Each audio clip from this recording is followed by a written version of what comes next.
Well, certainly Sundays are long days for us, win or lose. It was longer days when you lose. A lot of talk about injuries. I think, as I told the team, the coaches, we don't want to make excuses, but we got to realize that on the injury report, there's like 28 guys on it, and 18 of them are starters. So we've got to, as a staff, come together with a plan, try to put some guys in place, and they may be more inexperienced. So we may have to adapt some of our schemes, and not just on offense, defense, but on special teams. So we'll have 11 out there. I don't know how much experience they'll have, but we'll have 11 out there and get ready to go and put a plan together for Utah. No, it's a fair question. I think we looked at, our training, and I'm really pleased with our training. But it's the same training we did 2 years ago when we had no injuries. Last year we had a bunch, and this year it's just, it's like J.J. Taylor. I mean, that was kind of a freak thing. The play was almost over, and then he just kind of got rolled over, bent over a little bit.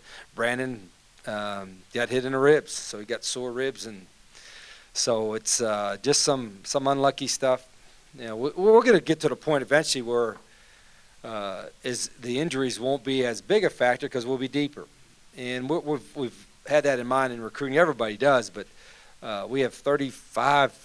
I think first-year players in the program. We'll probably bring in, counting walk-ons, another 30, 35. And so we're going to be okay going forward, but just right now it's a little bit tougher. But, for instance, Khalil Tate, he's a 17-year-old true freshman. We're probably going to redshirt him. But with the situation, he had to play and thought he played pretty well and showed some glimpses of that we're going to be okay at that position in the future. Well, most teams will carry 4. I usually like to have 5. And we'll have, looking at numbers, we'll have at least 5 in, I think, in the next several years. And we're going to be good there. We got some good guys coming back. I think we recruited some very talented ones. And so we're going to be, and you have to be good at that position, as you know. So I think we'll be okay there. I don't know when. Again, we'll, Thursday about the status of some of our guys, but it was Saturday. It was kind of hectic, let's say the least. Well, we had you have to prepare for that ahead of time. Okay, what happens if Brandon gets hurt? Zach's the next guy, but Khalil's a little more explosive. You rep him. So when Anu got hurt a few weeks ago, Brandon was taking all the reps with the 1s.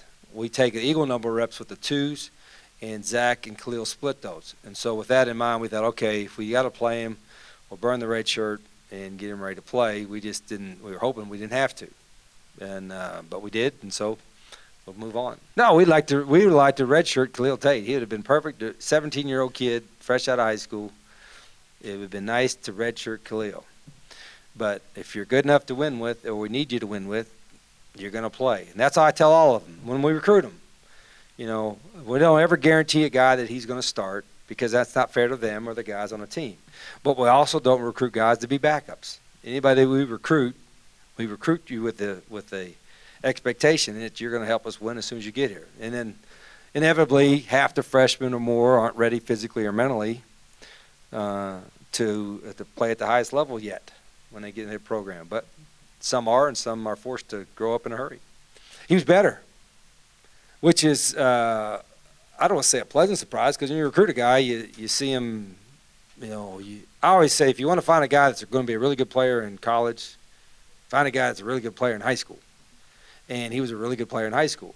But he was more composed in the game than he was in practice. So that was really pleasant. Sometimes guys get in their first action and the lights are too bright or something, and he was spot on. Even when he made a wrong read or something, he knew right away. So that part of it was very encouraging. But from that standpoint, yeah, he's not the biggest guy. You prefer not to, because he's just a smaller guy. But he's tough, and I thought as the game went on, he got a little bit more comfortable, and he was. And Coach McGee said it watching film. The more he carried the ball, the more his eyes were in the right spot, and he pressed the blocks the right way. So it's just a matter of reps.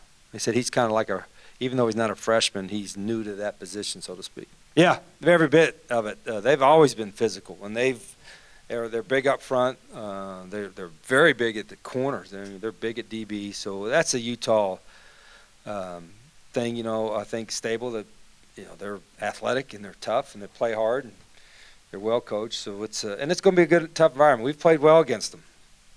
For whatever reason, it's probably been as well as we've played in each game the last 3 or 4 years, and it'll be a tough environment.